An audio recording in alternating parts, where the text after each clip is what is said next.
The massive crystal dome of the Galactic Council chamber sparkled under the light of three suns.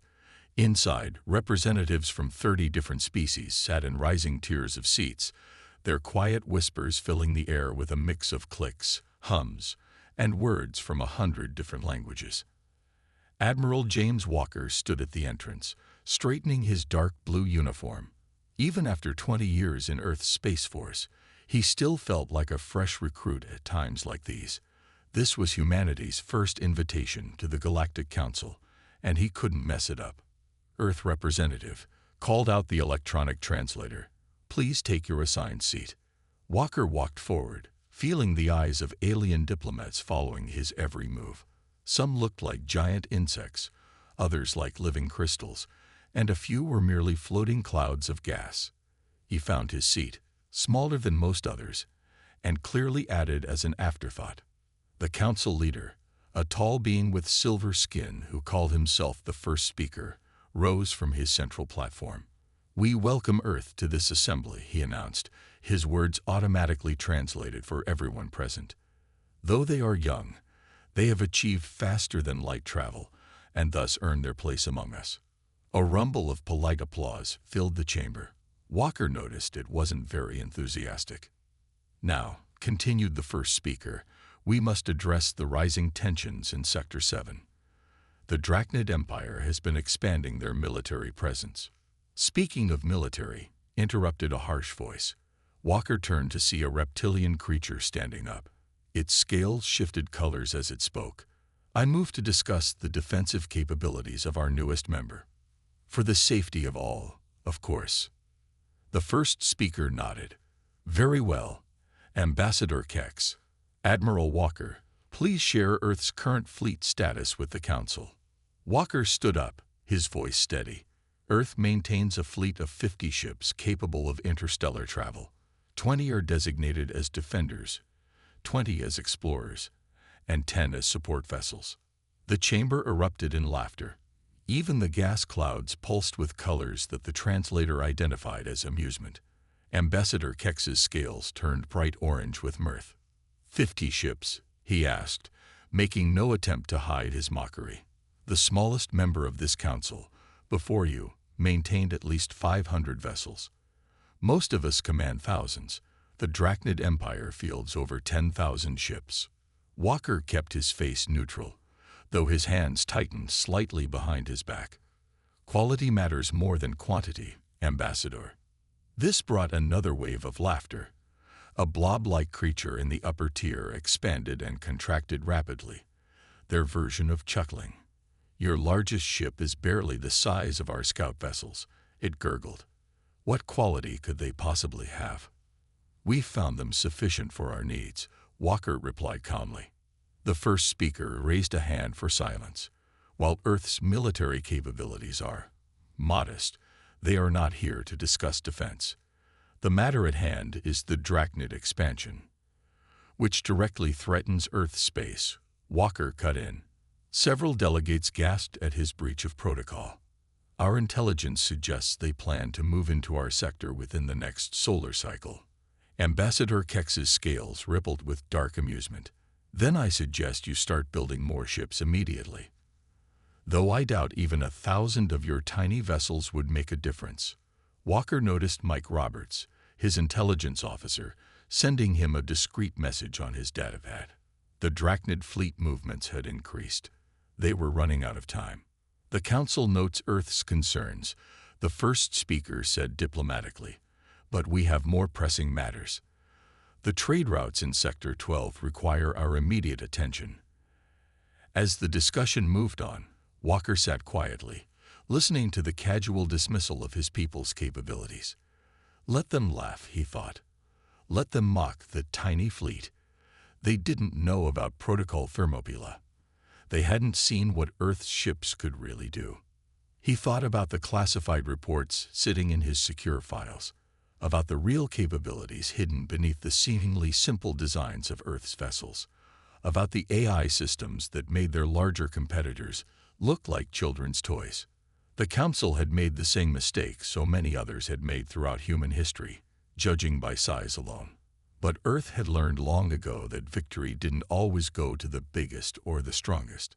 Sometimes it went to those who were underestimated. As the meeting continued, Walker sent a brief, encoded message back to Earth Command.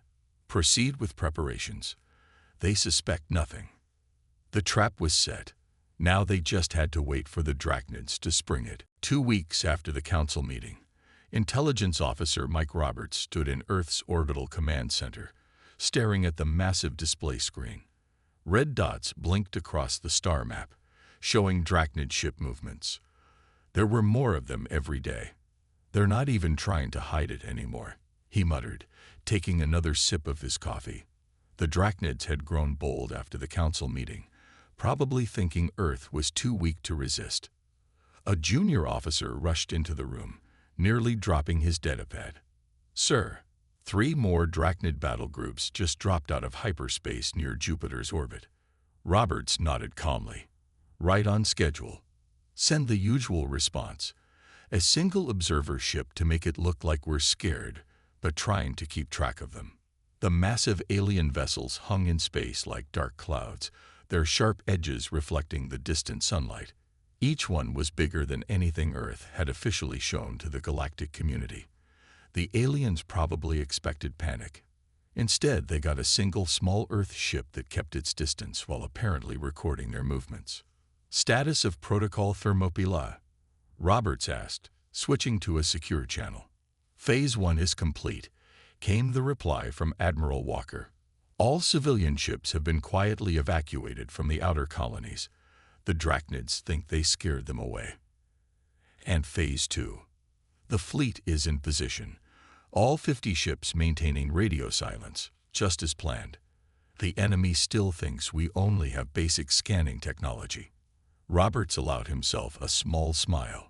The Drachnids had no idea that Earth's primitive sensors could track their every move, even through their best stealth systems. Human quantum computers had broken their codes weeks ago. In another part of the command center, engineers were putting the final touches on Earth's real defense network.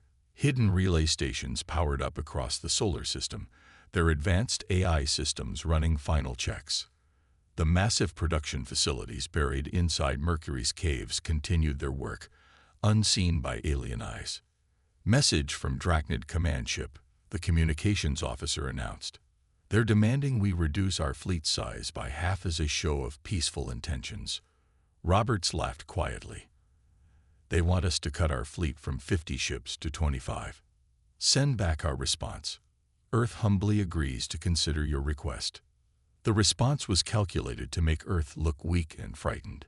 It worked perfectly. Within hours, intelligence picked up increased chatter among the Drachnid fleet. They were preparing for invasion, thinking Earth was helpless. Later that night, Roberts met with Admiral Walker in a secure conference room. The wall screens showed the positions of both fleets, the massive Drachnid armada spreading out across the solar system, and Earth's seemingly tiny force pulled back near Mars. Their commander sent a personal message, Walker said, bringing up the recording. The scaled face of General Kraz appeared, mandibles clicking with barely hidden contempt. Your species' weakness disappoints us. The Drachnid leader growled. We expected more from a spacefaring race. Surrender now, and we may let you keep 1 or 2 colonies. Walker switched off the message. They're going to attack within the next 48 hours. All their ships are in attack formation. Roberts brought up another display, this one showing Earth's hidden defenses. Thousands of automated weapons platforms waited in powered-down mode, invisible to standard scans. The 50 simple ships of Earth's fleet had completed their special modifications. Each one was ready to reveal its true nature. Should we warn them? Roberts asked, though he already knew the answer. Walker shook his head. They had their chance at the council meeting. Sometimes the best lesson is a practical demonstration. As they spoke, the Drachnid fleet continued its advance, their ships moving into what they thought were perfect attack positions. They didn't realize they were actually positioning themselves exactly where Earth wanted them. Send the code phrase to all ships, Walker ordered. Operation Thermopylae is now active. Roberts typed out the simple message, "Remember the 300." Across the solar system, Earth's defenders received the signal and began their final preparations. The trap was almost ready. Soon, the Drachnids would learn why it was dangerous to judge Earth by appearances alone. The real question wasn't whether Earth could defend itself. It was how many Drachnid ships would survive the lesson. The Drachnid invasion fleet appeared at the edge of Mars' orbit in a massive flash of light. 500 warships dropped out of hyperspace at once, their black hulls blocking out the stars behind them. Each ship was covered in heavy armor and bristling with weapon ports. Their formation spread across 10,000 kilometers of space, designed to strike fear into any who saw it. They found only 10 small human ships waiting for them. In the command center on Earth, Admiral Walker watched the screens calmly. Beside him, Mike Roberts monitored the incoming data streams. Neither man showed any sign of concern at the overwhelming forces arrayed against them. "Drachnid ships are broadcasting on all frequencies," the communications officer reported. "They're not even bothering to encrypt their signals." General Kraz's scaled face appeared on the main screen, his mandibles spread wide in what passed for a smile among his species. "So the humans send only 10 ships to meet us. Your cowardice disappoints me. Where is the rest of your tiny fleet?" Walker took his time responding, letting the silence stretch out. When he finally spoke, his voice was steady and calm. "General Kraz, you are entering Earth-controlled space without permission. We ask that you withdraw your forces immediately." The Drachnid commander's scales rippled with amusement. Multiple alien observers, gathered to watch what they thought would be a quick victory, transmitted the exchange to their homeworlds. "You dare to make demands?" Kraz laughed, the sound like grinding metal. "My smallest ship could destroy your entire force. Look at your vessels. They are like toys compared to ours." The 10 human ships held their position, appearing impossibly small against the backdrop of the massive alien fleet. Their plain gray hulls showed no obvious weapons, no fancy decorations, nothing to suggest they were anything but simple spacecraft. "This is your final warning," Walker said, still perfectly calm. "Withdraw now." Kraz's amusement turned to anger. "Enough. You were warned at the council. Now you will learn the price of defying the Drachnid Empire. All ships, battle formations, show these humans what real warships can do." The alien fleet began to move, spreading out into an attack pattern that had conquered dozens of worlds. Their weapon ports opened, energy readings spiking as they powered up their main guns. In the Earth Command Center, Roberts checked his displays one final time. "All systems are green. Hidden platforms are ready. The 10 ships report all systems nominal." Walker nodded. "Time to show them why size isn't everything. Signal the fleet. Execute Protocol Thermopylae." Out in space, the human ships remained motionless as the enemy approached. The alien observers watched eagerly, recording devices ready to capture what they thought would be humanity's quick defeat. "Your ships aren't even trying to evade," Kraz taunted. "Have you accepted your fate so easily? No final tricks. No desperate pleas." Walker smiled for the first time. "Actually, we do have one small demonstration prepared." He pressed a single button on his console. At first, nothing seemed to happen. The 10 human ships just sat there, still and silent against the backdrop of stars. Then, something changed. Small lines of light began to trace across their hulls, forming complex geometric patterns. "What trickery is this?" Kraz demanded, his confidence wavering slightly. "You ask about our tricks," Walker replied. "We're about to show you why we only needed 10 ships here today. You see, General, there's something you should understand about humans." The light patterns on the human ships grew brighter, and their hulls began to shift and change. "We don't believe in wasting space," Walker continued, "and we're very, very good at making things compact." The alien observers leaned forward, their recording devices zooming in on the transforming human vessels. What they saw made their various alien hearts skip a beat. The 10 simple ships were splitting apart, unfolding like metal flowers blooming in space. Each one was revealing something that would change the balance of power in the galaxy forever. The real battle was about to begin. General Kraz's jaw dropped as he watched the 10 human ships transform. Each vessel split into 5 separate ships, their hulls flowing like liquid metal. Where there had been 10 small ships, now 50 advanced warships hung in space, their designs unlike anything the galaxy had ever seen. Impossible. Kraz sputtered, his scales turning pale. This violates every law of engineering we know. In Earth's command center, Admiral Walker allowed himself a small smile. You assumed our ships were primitive because they looked simple. That was your first mistake. The transformed human fleet gleamed in the sunlight.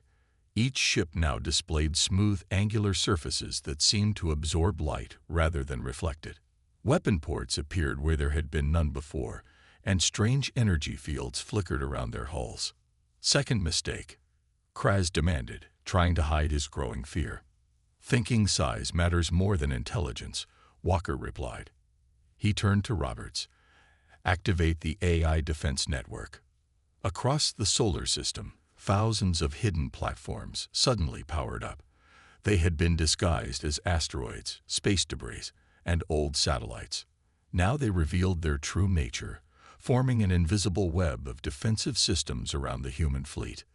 What you're seeing, Walker explained to the stunned alien observers, is the result of centuries of human innovation. We learned long ago that making something bigger doesn't make it better.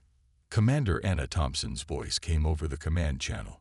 She led the first division of the transformed fleet. All ships reporting ready.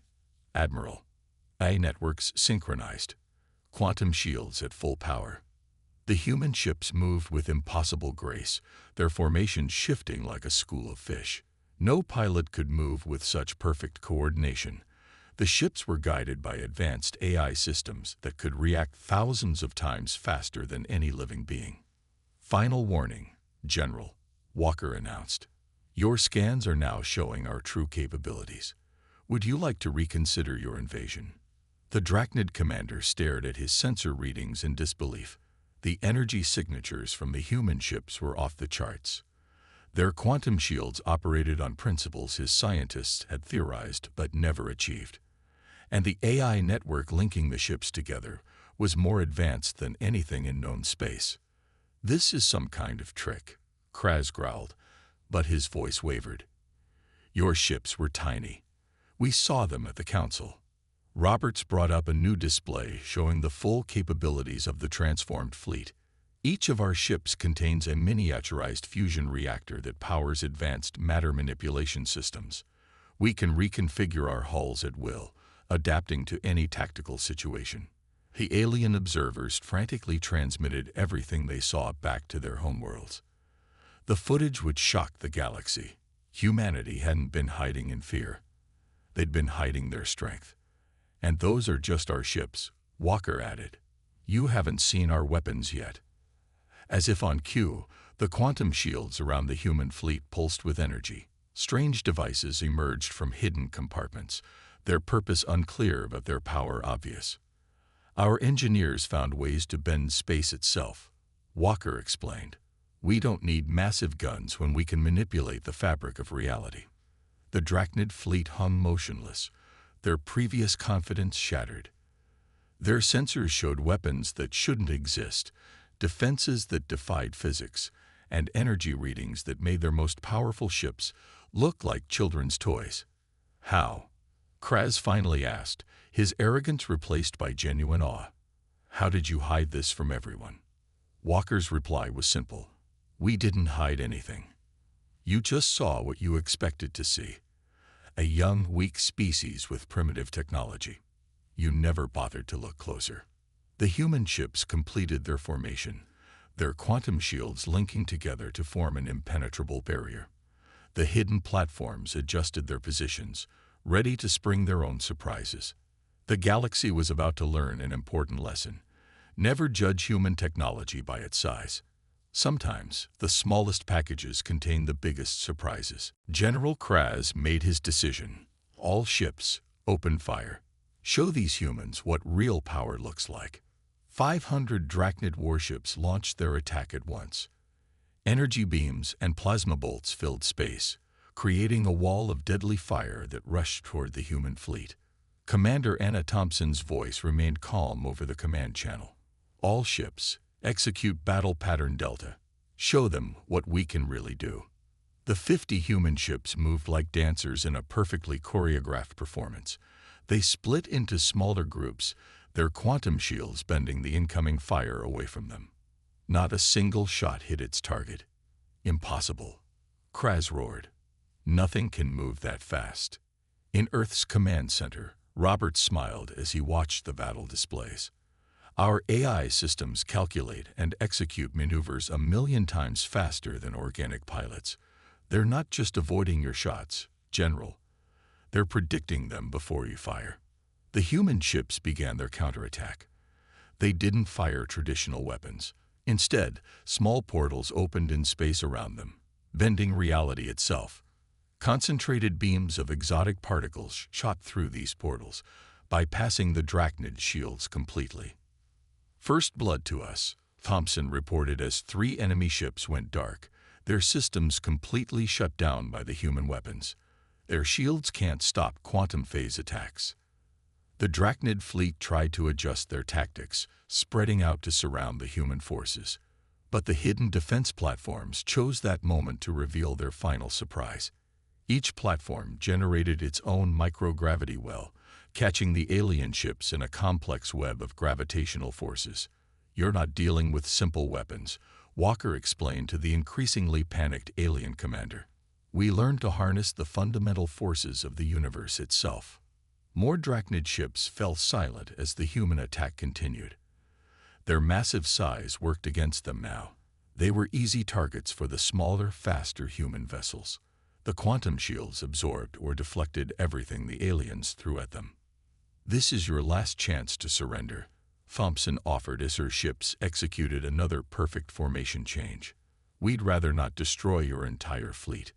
Kraz's response was to order his remaining ships to fire their main planet killer weapons, massive cannons designed to shatter worlds.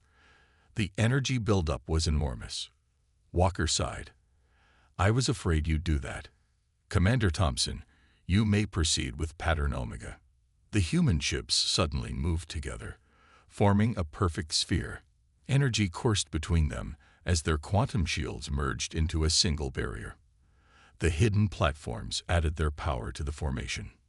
Fire! Kraz screamed. The Drachnid superweapons discharged, sending beams of destructive energy that could crack planets toward the human fleet. The alien observers watched in stunned silence, certain they were about to witness the end of humanity's resistance.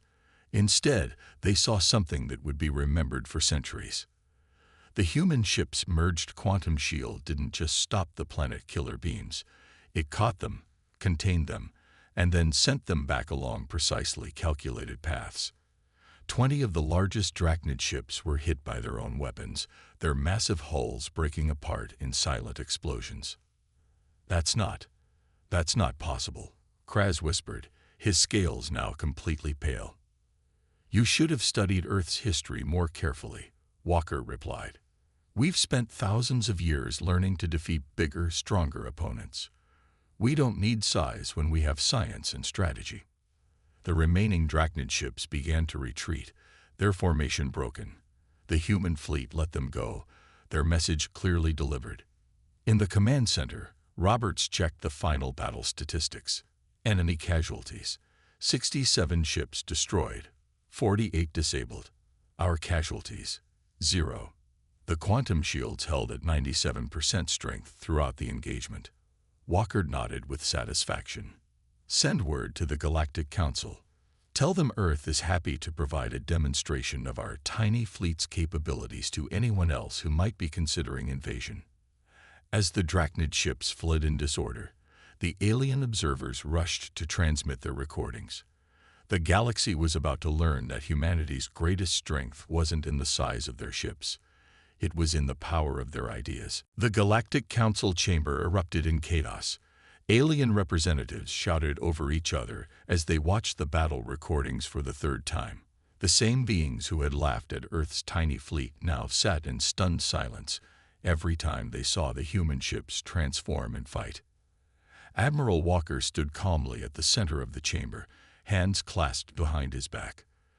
The first speaker had called this emergency session just hours after the battle, demanding explanations. "As you can see," Walker said once the recording finished, "we were completely honest about having 50 ships. We simply didn't mention that they could split apart and recombine at will." Ambassador Kex, who had mocked Earth's fleet just weeks ago, rose from his seat. His scales had turned a pale green with embarrassment. But the level of technology, the quantum shields, the AI systems, the gravity platforms, how did you hide all of this? "We didn't hide anything," Walker replied. "You saw exactly what you wanted to see. When we showed you our ships, you assumed they were primitive because they were small and simple looking. That was your choice, not our deception." The blob-like creature that had laughed at Earth's ships expanded nervously. The Drachnid fleet, their largest ships, were destroyed by their own weapons. How is this possible? Mike Roberts, standing beside Walker, activated a holographic display. It showed the complex web of quantum fields and gravity wells that the human fleet had created. "Basic physics," Roberts explained. "Every force has an equal and opposite reaction.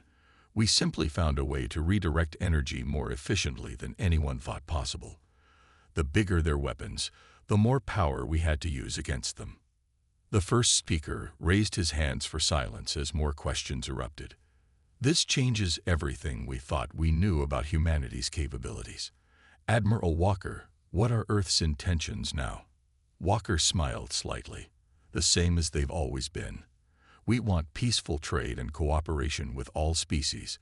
We only revealed our true capabilities because we were forced to defend ourselves." In the upper tiers, the alien observers who had recorded the battle were being swarmed by representatives demanding copies of their footage. The news was spreading across the galaxy. Humanity wasn't just another young species. They were technological giants who had masked their strength as weakness. "The Drachnid Empire has sent a message," announced a communications officer. "They're requesting immediate peace talks. They've also offered reparations for their attempted invasion." The chamber grew quiet.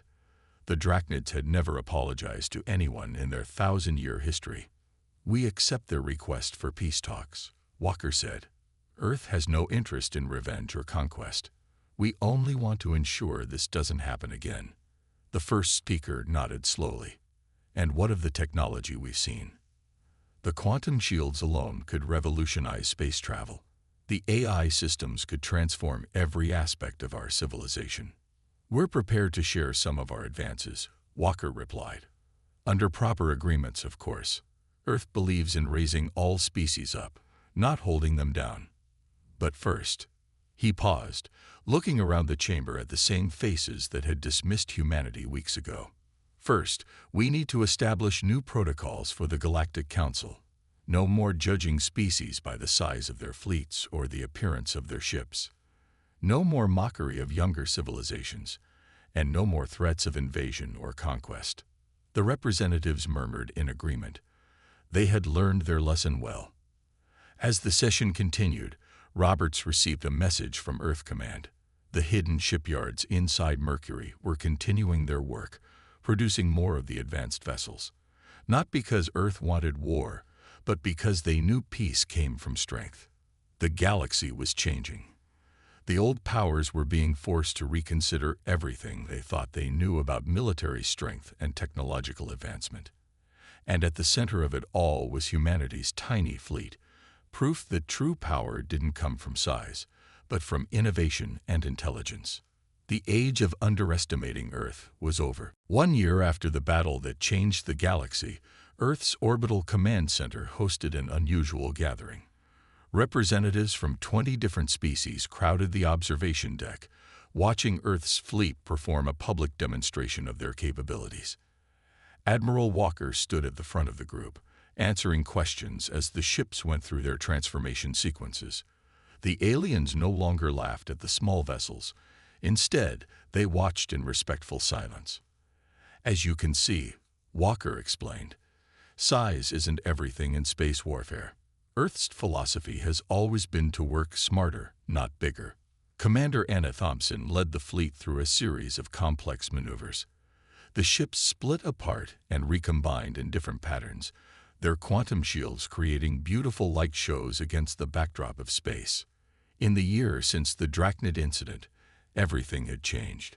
The same species that once mocked Earth's tiny fleet now sent their best scientists and engineers to learn from humanity. Trade agreements and defense pacts piled up as everyone sought alliance with the newly revealed power. The Drachnid Empire's report, as requested, Mike Roberts said, handing Walker a data tablet. After their defeat, the Drachnids had become surprisingly cooperative. Their mighty empire now worked hard to maintain peace, having learned the cost of underestimating others.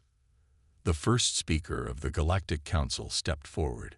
His silver skin reflected Earth's sunlight as he addressed the gathered representatives. "1 year ago, we thought we understood the balance of power in our galaxy. We were wrong.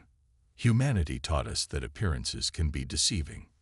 On the main screen, Lieutenant Tom Harris led a squadron of the transformed ships through an asteroid field. The AI systems guided each vessel with perfect precision, threading paths that would be impossible for organic pilots. Earth's technology has already begun changing lives across the galaxy, the first speaker continued. Their quantum shield designs have made space travel safer. Their AI systems have revolutionized everything from farming to medicine. And all because we finally learned to look past our prejudices. Walker nodded in agreement.